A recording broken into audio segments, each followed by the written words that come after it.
My name is Don L. Rondo, and I'm on a mission. A mission to redefine Homeland Security. Since 9/11, we've spent hundreds of billions of dollars fighting terrorists around the world. And yet right here in America, more than 2,000 kids go missing every day. As a Homeland Security professional, a father, and a man of faith, I'm done standing on the sidelines. I'm tired of waiting on politicians. It's time to take this fight to the streets. It's time America gets to know the Protector.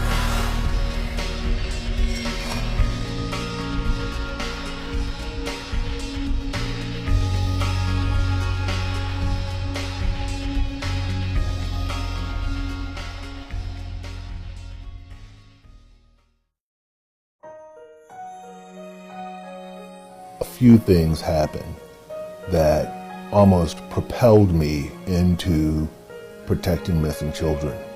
First was a recommitment to my faith. This is a year where I made a public statement about being recommitted to my faith. And so part of what I'm doing in support of children is living up to that commitment. The circumstances associated with Felicia Barnes has played a large role in my approach moving forward. I was stunned by the simplicity of her disappearance. And what I mean by that is we spend so much on law enforcement, so much on Homeland Security initiatives. Some estimates put it in the billions, if not trillions of dollars. We do so much, and we do so rightly, but the simplicity associated with a person just disappearing, that in spite of all of these new spy technologies and new rules and laws and just protocols designed to protect us, in spite of some of the freedoms that we've lost, someone can just still disappear. Now, I work with some of the best and brightest anti-terrorism personnel in the world. You name an agency and some of the people I work with work at that agency or in some cases have led those very agencies. And I struggle to understand how all of this can take place and someone can just simply disappear.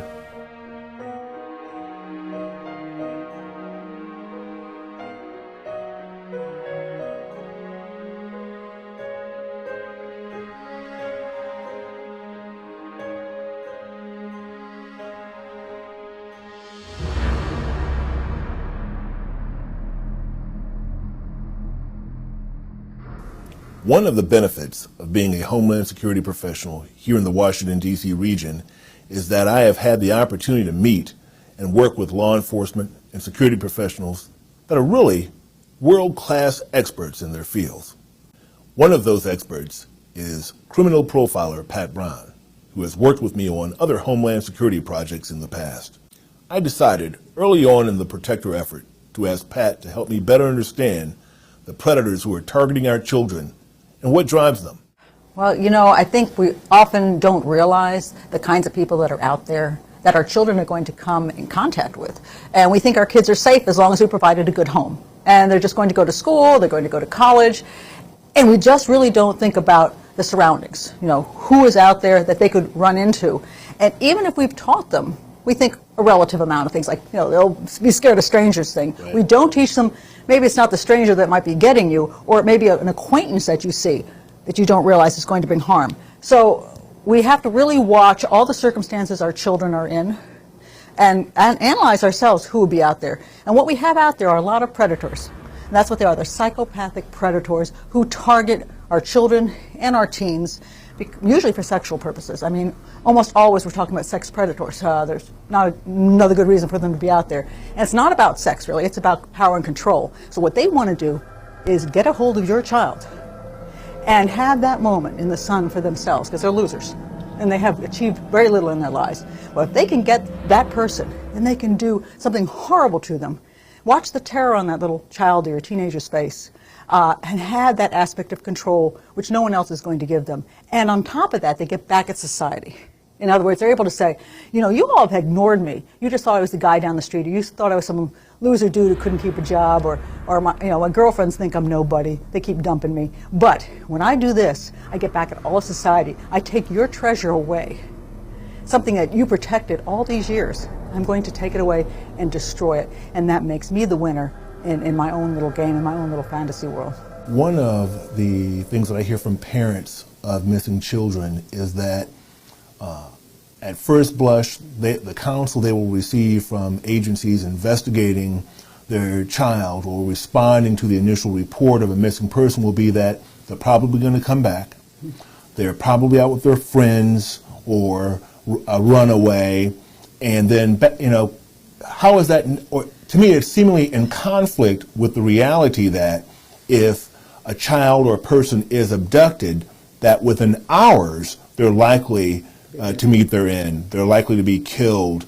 And so there seems to be just an inherent conflict between our approach to let's wait and see if they come back with that they're likely to be dead in a few hours. Well, the reality of that is by the time the parents report it, the child is already dead. And the other sad reality is most of the time the kids do, well, the good part is the kids usually do come home. So what happens with law enforcement is yet another parent shows up and says, my daughter didn't come home at 9 o'clock like she was supposed to. Well, they've heard this story, I don't know how many times that week. And we only have a set amount of resources, especially in this, the economy the way it is. The police are understaffed. They just do not have enough police officers. They're overburdened with crime because our court systems keep throwing those guys right back out on the street again, so the crimes are increasing and they can't handle it all.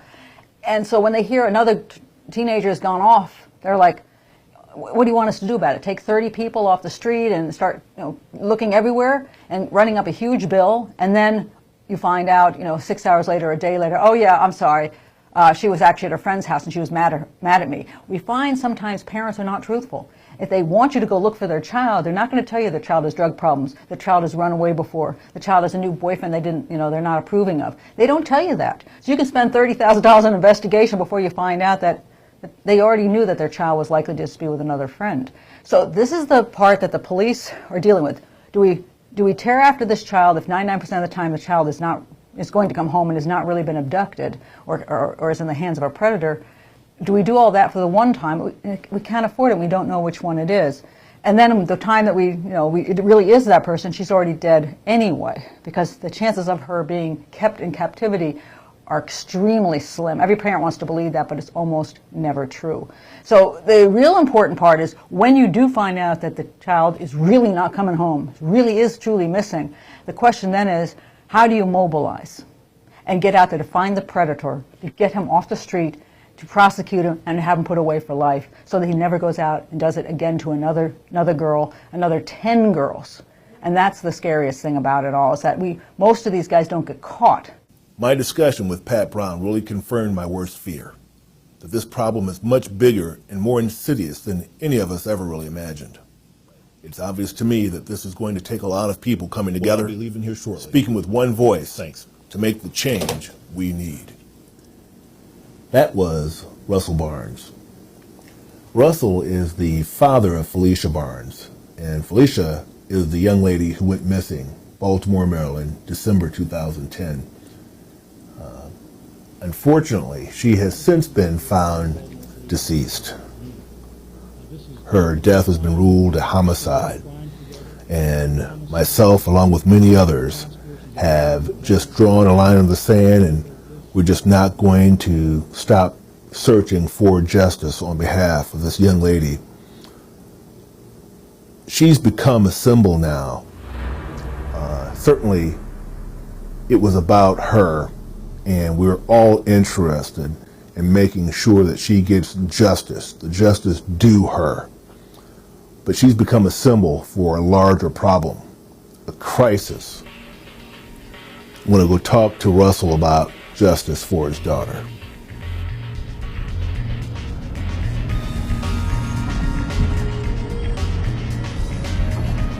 So, right now, your daughter's been missing for approximately 7 months. Yes. 7 months. On December 28th, 2010, got a phone call that Felicia was not at home. It was not like her not to be at home, and something just didn't feel right with none of my family members. So automatically we went into steps of finding Felicia, with calling the proper authorities, doing flyers, just rallying the family.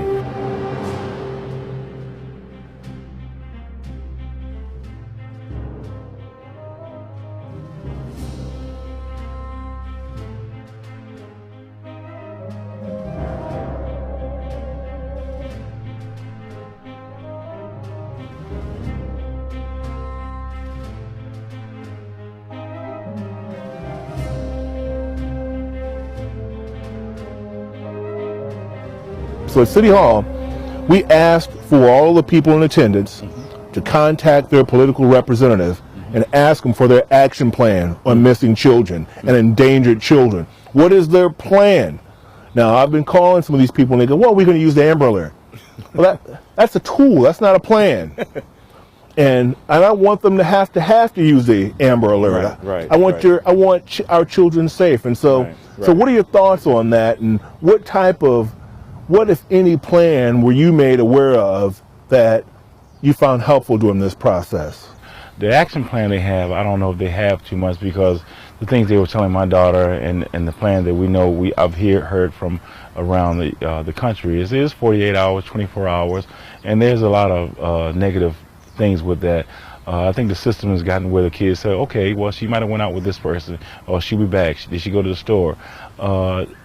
It's getting so lax to everyone's like, okay.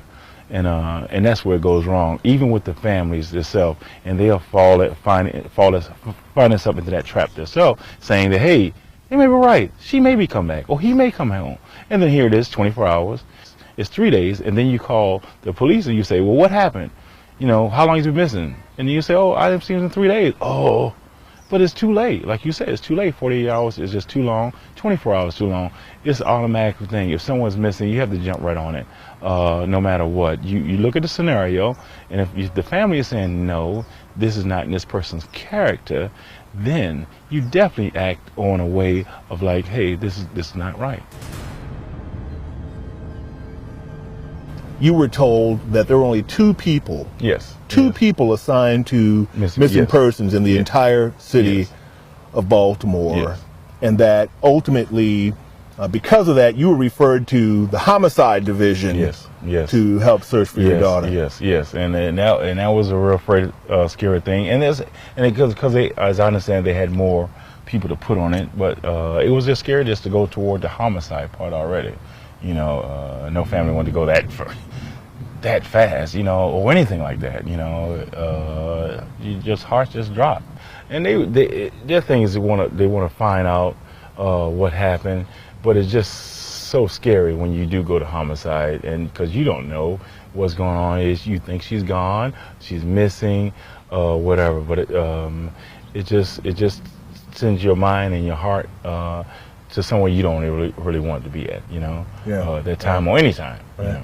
You know, again, I'm not trying to point the finger at any police department, but to me it just doesn't feel right to go from a let's wait and see position to homicide.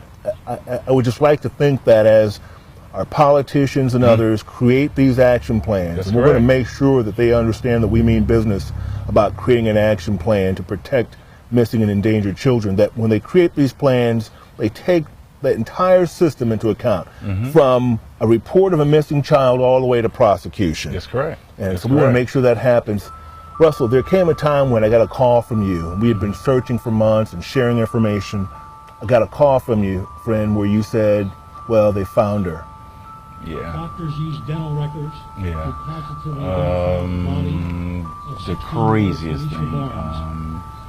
Because you think she's missing, someone may have her, and my spirit's high, and then to find out that she's no longer on this earth, and they found her body, that's No one should have to go through that. No human. She shouldn't. I shouldn't. My family shouldn't. No one should have to go through that situation because it's something undescribable. As you know, that I did go to the dam and I see where they found Felicia at. It was not a beautiful sight. For my child or anyone's child to be found in any kind of way of that form, it's just cruel.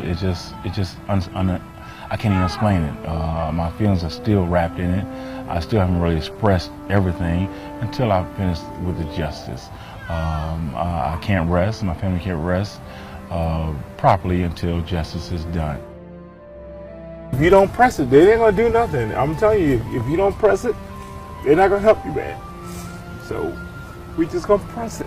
We'll keep pressing with Don and everybody else who wants to help us out. We're pressing. We gonna press, and we're gonna press every day that we can.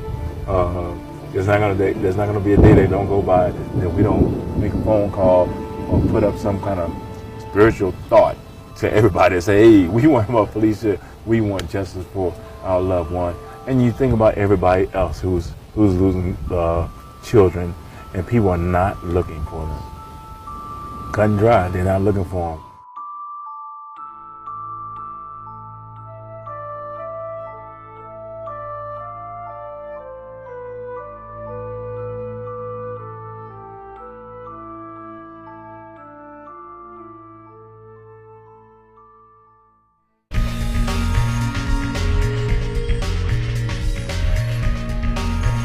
So today I'm here to talk to Maryland State Attorney General Doug Gansler. Now here's a guy who has a history of doing good things. I want to ask him to do a little bit more in support of missing children in the state of Maryland. In this meeting will be a couple of other people, to include the commander of the Baltimore chapter of the Guardian Angels. And I'm probably going to be a bit of a bull in a china shop. I'm going to have to push and shove to get good people to do good stuff. But I plan on walking out of this meeting with support from the Attorney General to do a little bit more for missing children in the state.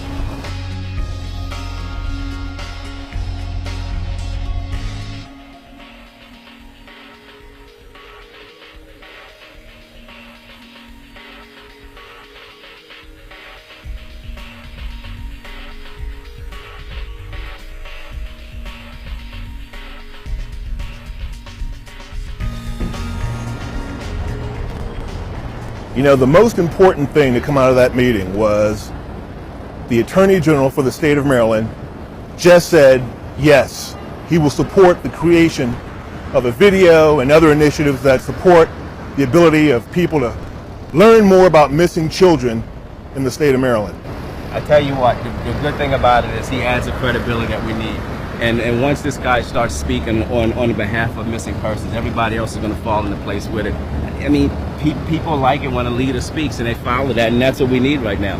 Well, the bigger deal to me is people like yourself, Marcus, the Guardian Angels, on the street with credibility in the communities that we're trying to impact. I think the combination of the Attorney General for the state of Maryland, Doug Gansler, and the Guardian Angels with boots on the ground, that's just going to be a powerful conversation. You know, really what I'm going to continue to try to do is just by sheer force of will kind of put you guys in positions to do great things for missing children, and then, you know, we're going to do like we always do, is just be bulls in china shops, move forward, step on whatever toes we have to for the sake of children and to protect them. And you got to. I mean, the Guardian Angels can get on the street and they can do what they can, but it's the support of the different organizations and especially law enforcement that's going to help drive this. That adds the credibility and allows the Guardian Angels to go into different places and say, hey, look, this is what we're doing. This is the problem that we have, and this is how we got to change this. So I think it went well. So I'm looking forward to it.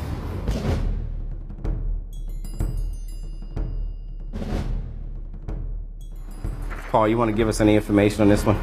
Basically, she was 16 years old, ran away from home last Thursday. She was living with her dad. Her mom and dad have separate households. Her mom lives in Dunbar, dad lives in Curry Hall. I don't know what happened at the household to make her want to leave. So she's a runaway. She ran away. Was not heard of. She was not heard of until, so allegedly she called her father today, said, I'm fine, don't worry about me, don't look for me. I don't want to live with you anymore, I want to be with my mom. and hung up. Called from block number. He in turn called the Baltimore County Police. Was it her? He says it was. Unfortunately, Baltimore County Police are looking at it like, first off, if you're leaving your father's house to be with your mother, you would contact your mother. Well, here's the thing, There's though.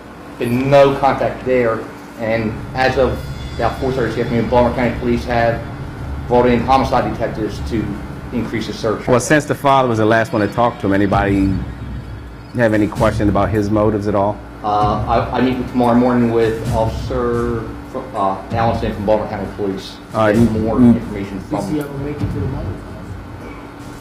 Did she? No, Mother hasn't seen her. The mother's the one who contacted me. See, here's the part that you and I talked about with missing persons is when somebody's classified missing person, they're gone. We don't know if they ran away. We don't know if it's a custody battle. We don't know what the issues are.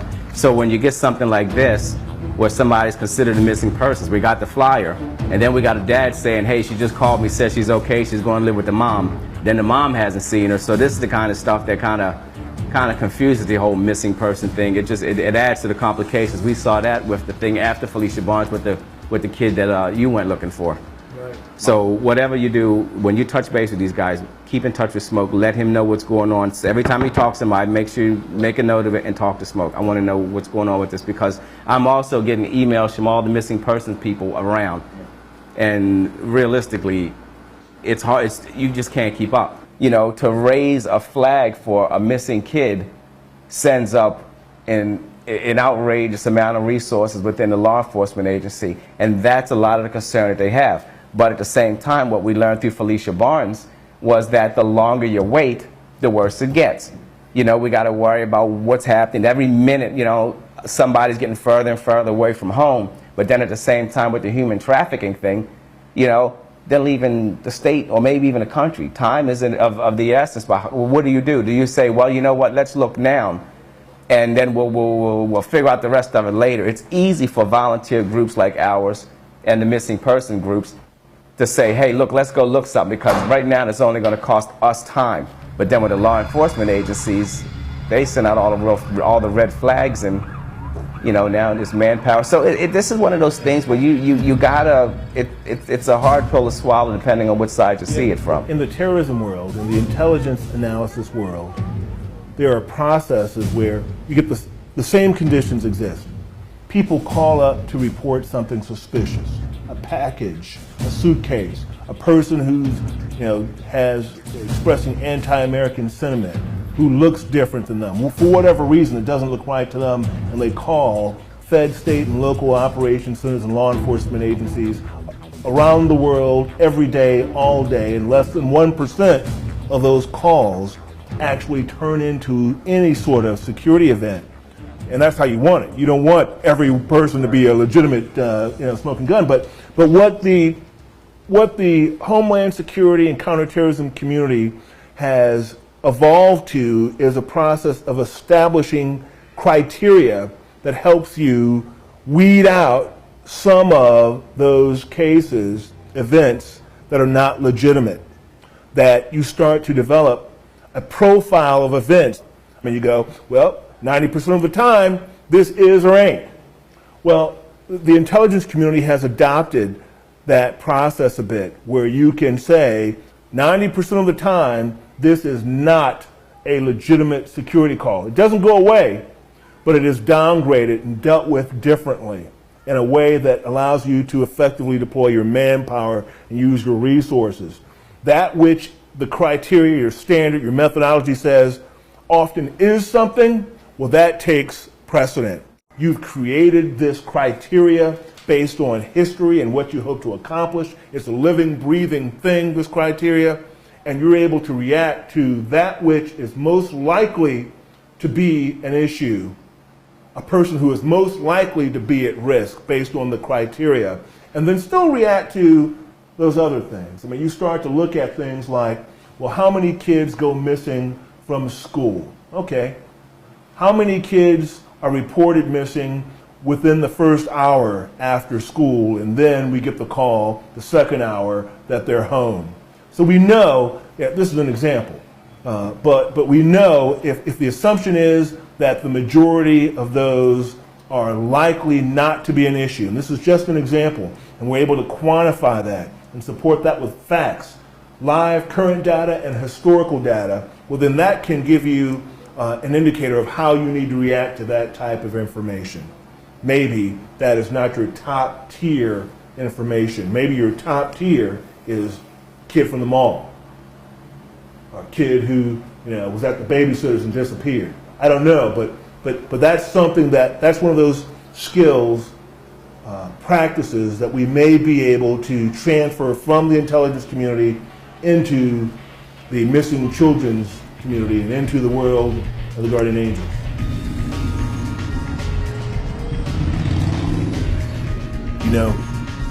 I've had a lifelong passion for motorcycles, and I ride with friends on a regular basis. One of those friends is a guy by the name of Norm Litman. Norm and I have worked together on a few high-profile Homeland Security issues.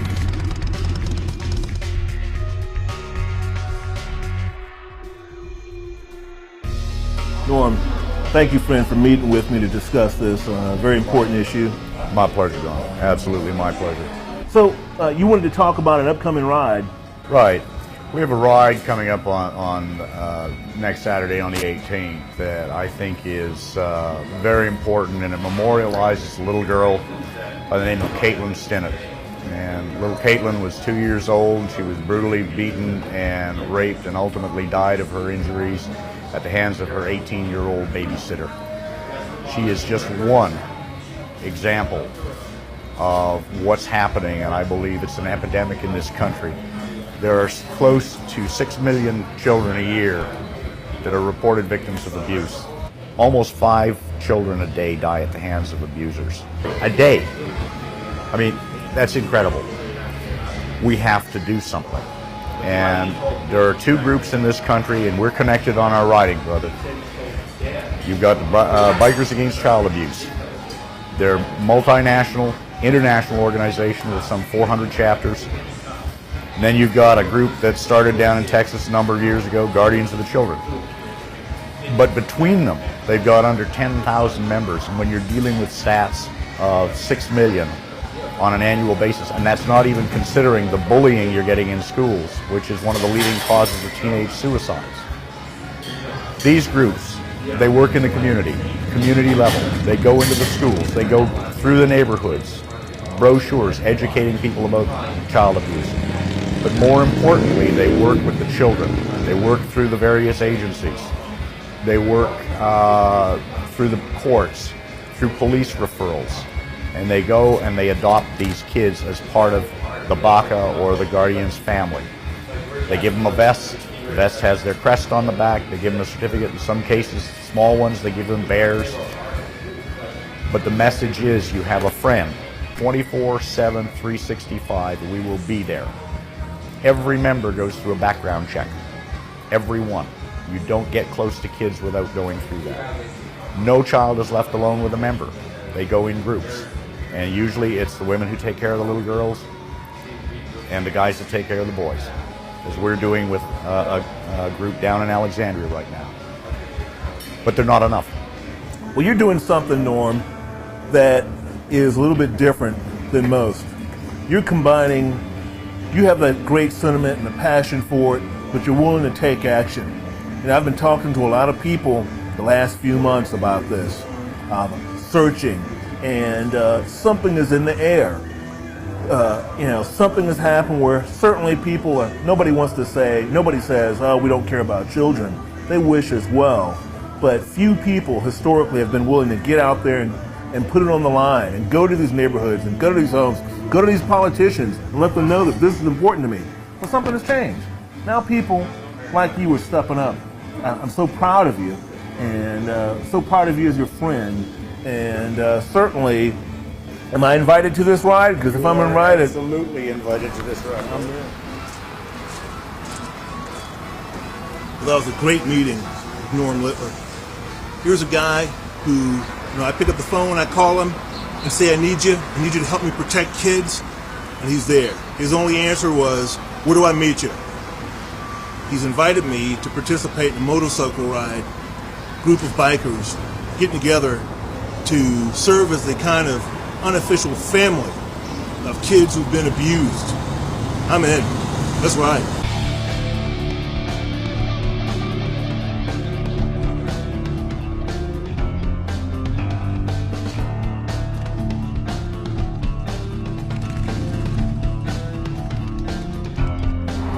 So Mike, what's the goal for today? What do you want to get done today? Well, this ride is for the Caitlin Stennett Memorial Ride. It's for Caitlin Stennett, who was 2 years old. She was brutally raped, murdered, tortured in Kentucky. So a young lady named Cricket Lee started this 3 years ago, and she called me up last year to get us involved. And this is what we do. We just to try to bring awareness to child abuse, stuff like that. Well, a Kid and Ride for a better cause. Now, the young woman who started this ride, what's her story? Well, Cricket she lives in Kentucky also, and she followed the case. She was actually the one who brought her group called the Borrowed Riders to it. They were at the funeral home when the father was there, and she brought the biker community into it because she knew there was a lot of bikers out there who cared about child abuse, and that was her goal. And unfortunately, she was murdered about 6 months ago. So the person who started this great ride in remembrance of a little girl who was brutally murdered, she herself was murdered. Yes. You know, Mike, I know you know this because of what you do and because of your involvement here, but every time you peel back a layer of a tragedy, you know, damn if it's not connected to another tragedy or another ill condition, something else flawed that just taints everything. And so, you know, your goal today is to remember her and to ride and raise awareness. My goal today is to learn more about you and try to figure out how I can insert myself in any of these causes, any of these events where a child has been harmed, murdered, assaulted, and get to the root cause of this thing. And I'm honored to ride with another protector. Yeah, I really we're appreciate honored to have you here too. So. Thank you so much, brother. Thank you, man.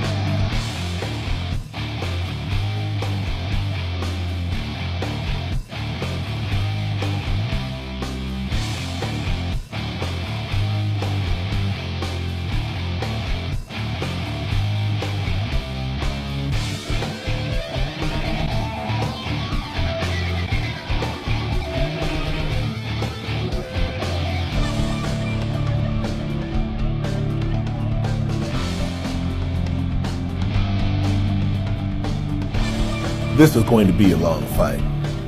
How long will it take before we can claim victory? I don't know. But here's what I do know. Some toes are going to get stepped on in this fight. The days when politicians and others in positions of authority could just phone it in are over.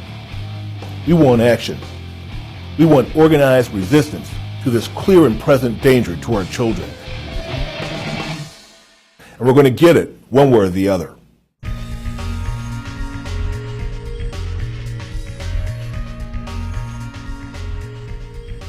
People can continue to sit on the sidelines and watch our children disappear one by one, or they can get involved and send a message. Send a message to the predators that their days are numbered. And send a message to our elected officials that unless they get serious about protecting kids, their days in office are numbered as well. I'm standing with the victims and their families to fight for this change. Right now, I feel like if a foreign country had come here and stole our children and stole our daughters and killed them and did murderous things to them, well, we would look for a different type of national response that I just don't see. Well, Susan, I want to thank you so much for inviting us here today and sharing this special day with you. And what's behind today? What was your motivation for today? Well, a lot of frustration. My sister is missing 25 years, the 27th of this month. And I just felt the need not just to honor her, but to honor her in a way that to give the new cases of the missing a chance to not go 25 years later and not be solved. How does that happen? How does someone disappear and be missing for 25 years? Good question.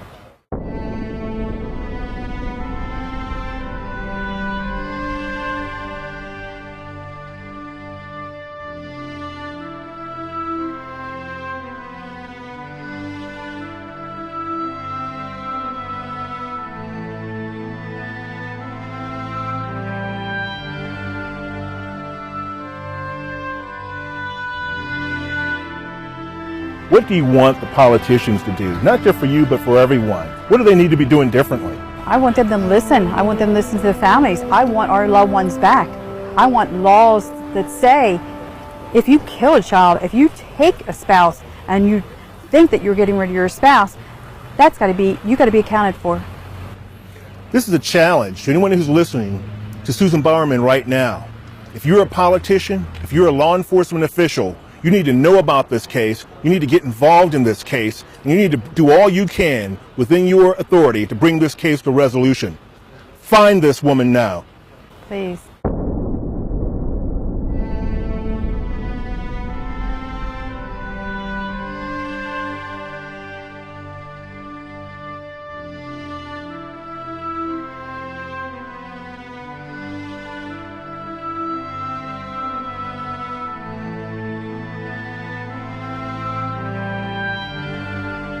Tell us about what brought you here today.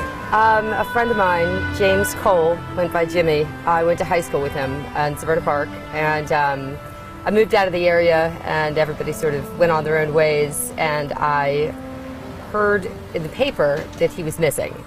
And I thought it was really weird and odd, and Severna Park is a really safe place, and I went personally looking for him. And I left the state, moved all over the world. My dad was in the military, so I left, and when I came back, I found out he was still missing. Just what could have happened to him? You know, he could have become a lot of things. He could be a dad with children and happy, and we'll never know because he's gone and we can't find him.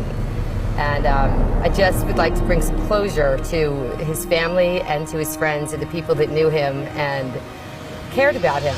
He was a good person. He was a person, and he deserves respect. He doesn't deserve to just be dismissed and just at the bottom of a file cabinet. You know, he needs to be brought home, and I just want to help bring him home.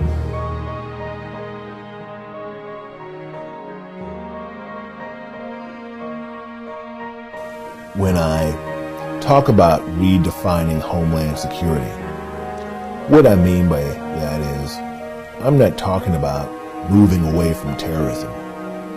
What I mean is, something is not right if you can lose more children than we lose to terrorist attacks and not have a response that equals that of the war against terror. Think about it. When there is an earthquake in some foreign land, within 24 hours, the U.S. and our allies have boots on the ground. We stand up call centers, applications on cell phones that generate donations for the victims of tsunamis and earthquakes around the world. Money starts flowing, actions are being taken. All right, we should do that. But compare that against what happens when a child, any child, goes missing. Where is the response, the donations, and the sense of urgency associated with saving a kid's life? We know that things cost money, and there's not a person, a family member of a missing person, or any person who doesn't understand that. But I think before we pave another road, we want our loved ones found, right? Before we buy another jet, build another bridge, have another ceremony, have another monument, we want our missing found. And so that's what frustrates me as I continue to learn more about the plight of the families of the missing and more about the missing themselves, that I keep hearing that same old refrain: we don't have the money, we don't have the resources. Well, the obvious answer is get the money, get the resources. Well, actually, I find that it's the family members. I'm an advocate for the family. I actually tell the families, there's not going to be anyone doing it for you. You have to do it. Elevate the discussion and hold people accountable. Justice delayed is still justice, and we will not forget.